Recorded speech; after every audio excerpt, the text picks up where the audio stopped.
you just listening to all the chaos that's going on today, the rioting, the protesting, the everything that I think, I really believe that God gave us United States. And there is a reason, excuse me, that United States was a beacon to the world. And even today, with all the chaos going on in United States, you ask people in other countries, where would you like to go? And they still say United States. So God gave us a great nation, and I believe Satan is trying to tear it down. So if you really try to understand, why would people smash things, ruin houses, burn buildings, do anything? And obviously, that's not God's doing. The way I was raised is that old saying, do unto others as you would have others do unto you. And I heard that over and over again from my childhood to adult. So it's obvious that I don't think any one of the protesters that smash buildings would want their house to be conducted in the same manner. So it's amazing to me that how they could be so destructful and don't care. They care less what they do to somebody else's property. Now, growing up, when I was a young kid, I was not an angel. You know, I did some things that today I'm not proud of, but it was never, ever in a magnitude on what they're doing today. I will confess that I stole a vehicle. Me and a couple buddies stole a vehicle. But we did not take it out in the field and run it through and flatten tires or anything. We would park the vehicle close to the house when we were done joyriding. Nothing was damaged on the vehicle. And I can remember a friend of mine had, when we were 16, he had a 55 Chevy, and his key, and I forget how we found out that his key worked in the plumber's truck, which with, I guess, a 56 or a 55 Chevy truck. And the plumber lived about 3 blocks, and he would always park his truck in an alley. behind his house. We would go with my buddy's key to that 55 Chevy and take his truck and go out riding around and bring it back and park it in the same place. No damage, no anything. And we knew we were doing it wasn't the right thing to take somebody's truck. But even though we took his truck, we respected that this truck is not ours. So don't damage it. And we didn't. We never damaged it. We never wrecked it. We never did anything. We did that for a little while, and then we got our own vehicles and we were driving. So we never bothered the plumber's truck anymore. But at any rate, what's going on today is totally Satan motivated. And I look at, I was raised in, if anybody knows Pittsburgh, the Shadyside area. That's where I grew up. East Liberty was where basically our house was close to East Liberty. And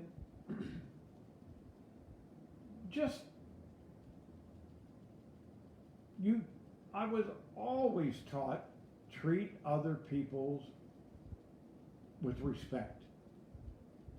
And that was just the culture of our house. My parents would teach us that. So as we grew older in that, it was a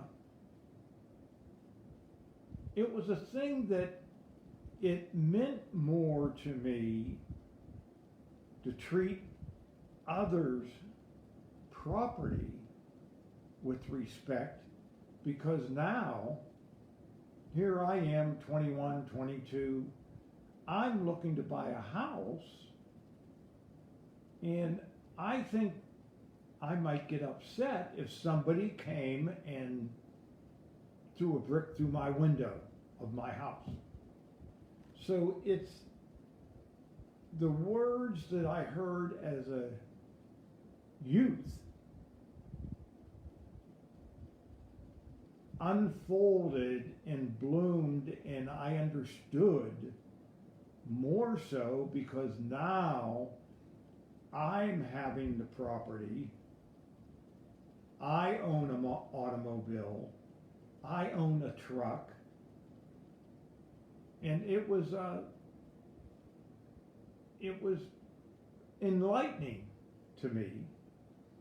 And I'll tell you a little story about my truck. My dad and he called me up one day, and we knew Bauman Chevrolet in Wilkinsburg, PA. And he knew the owner. So they would have a parts truck that would deliver parts to when people would call auto parts. And they would use that truck, and every now and then they would sell a truck and use another one. So my dad, who knew the owner, said, whenever you get rid of that truck, I would like to buy it. So here my dad calls me up, and we go down to get this 1972. It was a white Chevy half-ton pickup truck. And we went in. I just went with him. I thought he was buying a truck. So he says to me, we have worked in junk business. I would collect junk and make money and do things. When we brought the paperwork out, my dad says, here, you sign here. I says, what do you mean? Well, you just signed the paper here. Well, that means it's my truck. And he says, sign the paper. And I did. I signed the paper. I paid my dad for the truck. It wasn't like he gave it to me. But it was amazing to me that, man, O'Day, here, I never dreamed of going down and buying a truck. It was in 1972. So I had that truck and I like to go camping. So one of the guys at Bauman Chevrolet that I knew, he knew people in the, I guess, cap, when you buy a cap on a truck. So I bought a pretty nice cap. It wasn't that you could stand up in it, but you can kneel up in it and you wouldn't hit your head on the top. It come up over the higher than the cab of the truck and went back. And it was nice. I didn't have it bolted on. I had C-clamps, real tight, holding this cap on. I got up one morning to go to work. I worked for Davy Tree Company. I was a tree surgeon. So another friend of mine who lived in Penn Hills, PA, which I lived in Penn Hills, we would rotate. 1 week he would drive, 1 week I would drive. So it was my turn to drive. I walk out of my house and my truck's not there.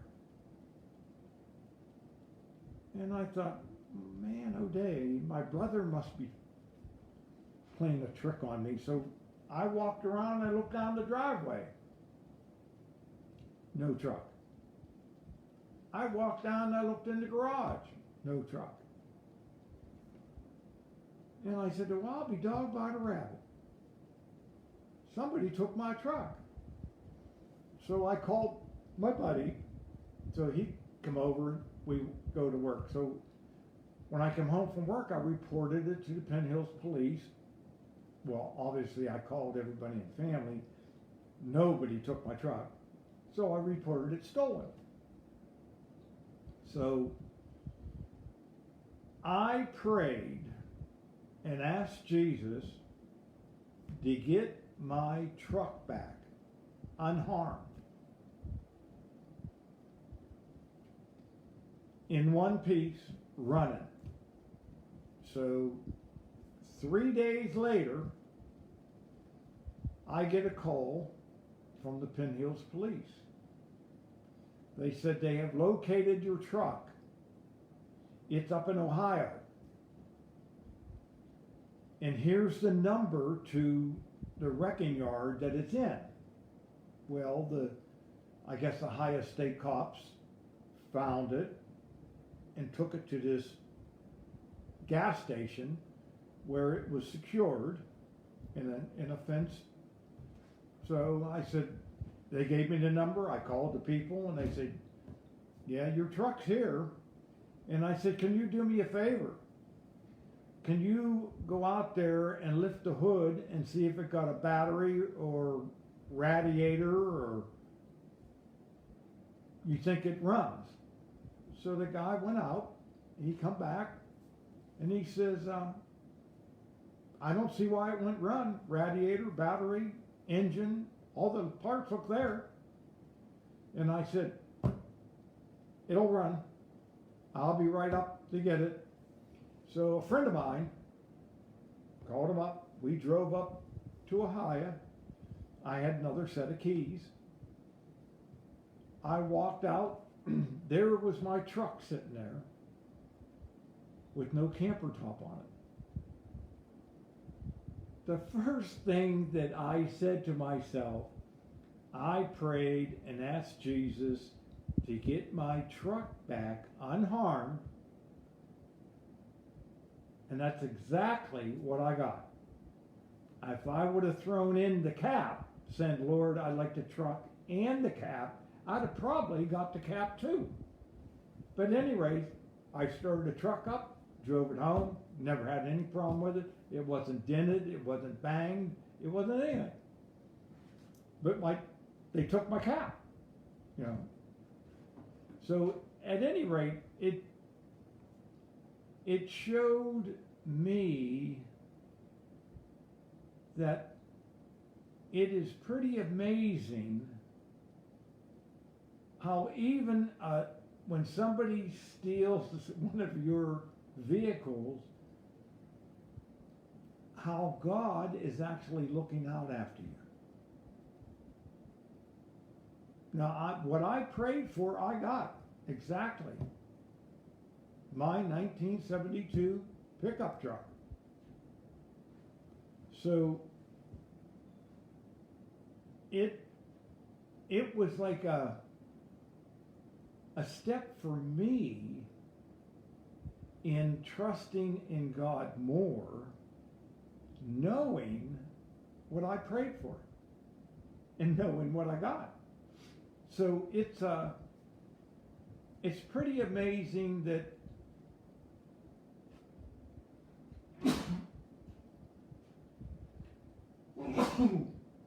oh, God bless me. Thank you. It's pretty amazing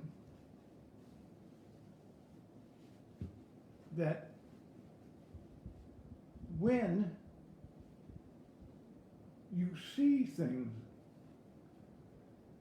excuse me, like that happening in your life, that you know beyond any doubt who's doing it.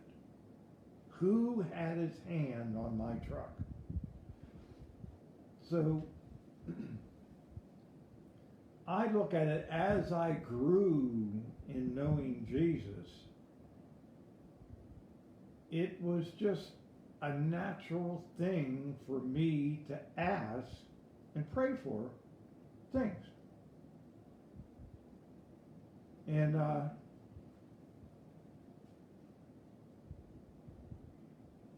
I prayed about going to California, and he opened every door. He got me to California. I prayed to be an engineer on a railroad one time.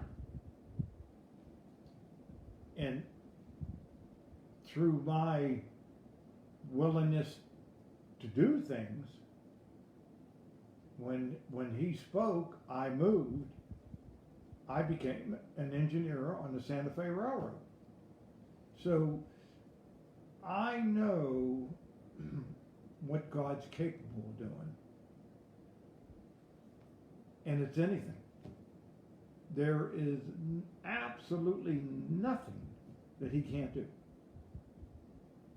So I look at today and what's going on, there is no doubt in my mind that it's a Satan motivated to tear down the United States.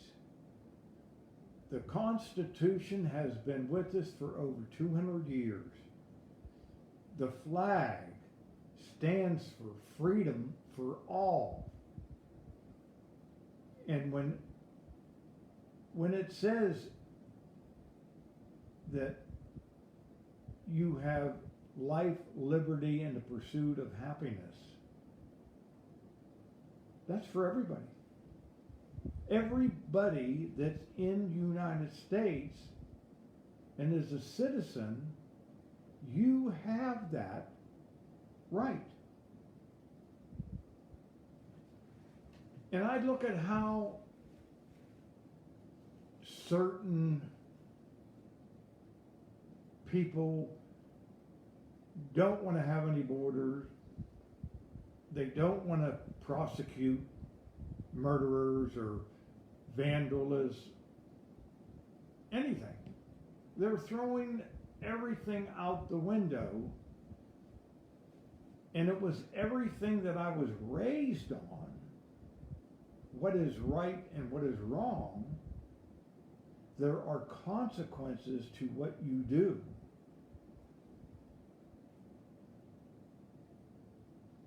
It seems like you could do anything you want today and there's no consequences. So why are people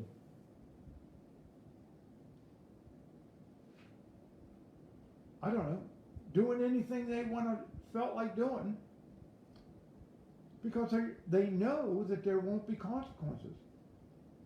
How many congressmen say things and it's an out and out fabrication, it's a lie, and they know they'll get away with it.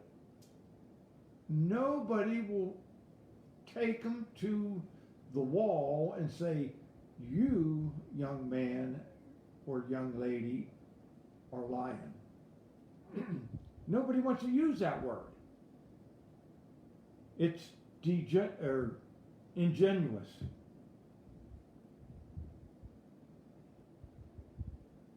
All the things that I knew growing up, you take and change the word to make it sound better. Like it's not really lying, it's just being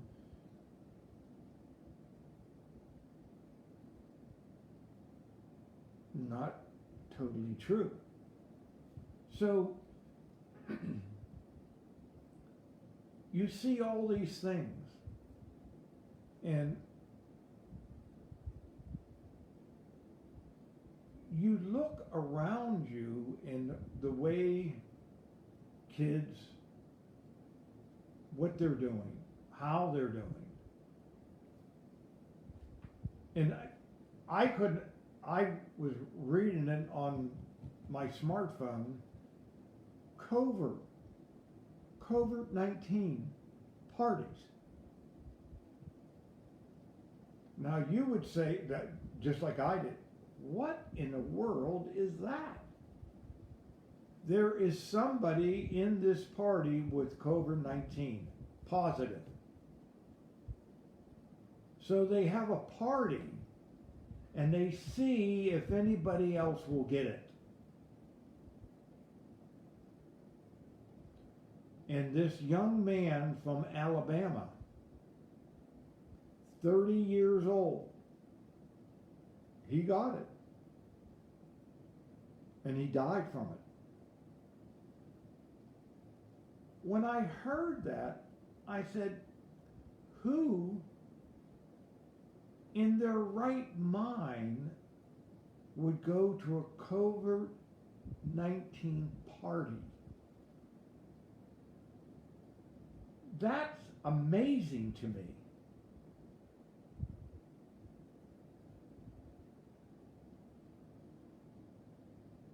I know some people think because they're young, strong, they are indestructible. Well, I think that 30-year-old young man might have thought that, but he died from it. And these are going on in college campuses, covert parties. So where somehow these young adults aren't getting the lesson, obviously what I was taught from childhood to adult by my parents. So when you hear something like that,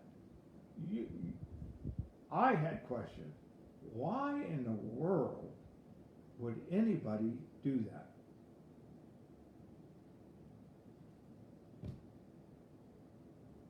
I don't know.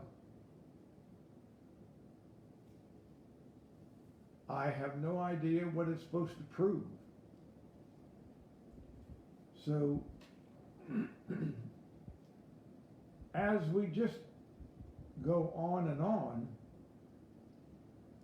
one of the privileges I look at in whatever state you are in, wherever you are, come November, you have the authority to change things to what United States stands for.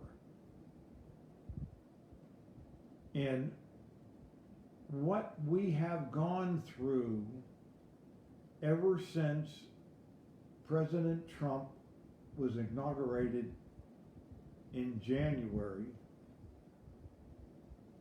of 2017, it blows my mind on the lawness that has been going on and how the media projects it.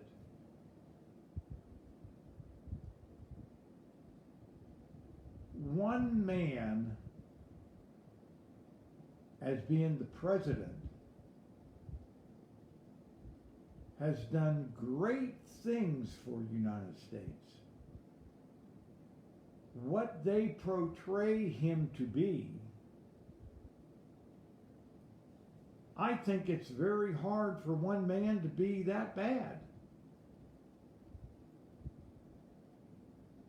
So, in November, we do have the authority and a chance and a responsibility to go to the polls to pick the best man to lead our country again.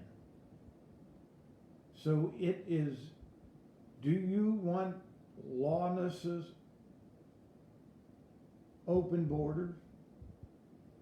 Nobody gets any consequences for anything. Or would you rather see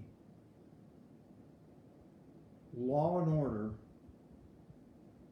in the United States, bring people in legally to the United States, which want to give and be a product of the United States? Our forefathers, when they came, and I hear this all the time, we're all immigrants. They always say that, we're all immigrants. They want open borders and let immigrants in. We're all immigrants. When those immigrants came to the United States, they learned English. They had a tremendous work ethic, and they saw the freedom that they had in the United States and to wherever they came from. They didn't have that. So here they came, the Italians, the Germans, the Jews, every nationality, the Polish, every nationality.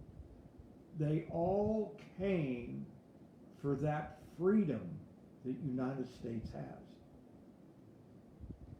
And they worked hard, and they produced. We didn't have to change 6 different languages. When you buy something, there's 4 or 5 different languages on the item that you bought.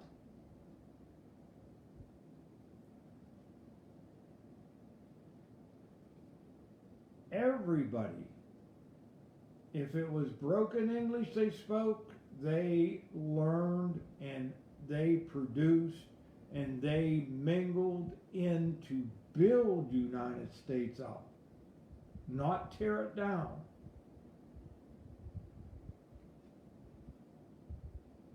So I would only say that all my grandfather, his father, who came, they contribute to the welfare and greatness of the United States, knowing how great it is to live in freedom here in the United States. And they flourished. There was nobody over them with a thumb saying you can only do this. You had freedom to make businesses, to prosper. So I would only hope then this coming November, vote. Because we can turn this around and make it the greatest nation that everybody looks at. They see what's going on in the United States, and I'm sure those people in communist China, they're laughing. Russia, I'm sure they're laughing. We have the freedom in the greatest nation, and we can get back to that place as when I grew up. We had all the opportunities. If you didn't work, you didn't want to work. Jobs were there. Nobody could say, oh, I don't have a job. No, you don't want to work. There's a work ethic that has been taught from the old timers today, basically has been lost. There was a farm here in Pennsylvania, tomato farm. He was going to pay his employees $17 an hour to pick tomatoes. Couldn't find enough people. So when I hear that, I'd have knocked somebody over to get there. So it is a different world. We have to go back to when we had rules, we had law, we had the policemen that were our neighbors. I knew the cops in our neighborhood, and they were just normal guys that have a family too. We would sit and talk to them for a little bit while they're on beat. So any profession that you have, when you just take football. How many football players have been put in jail or accused of domestic violence?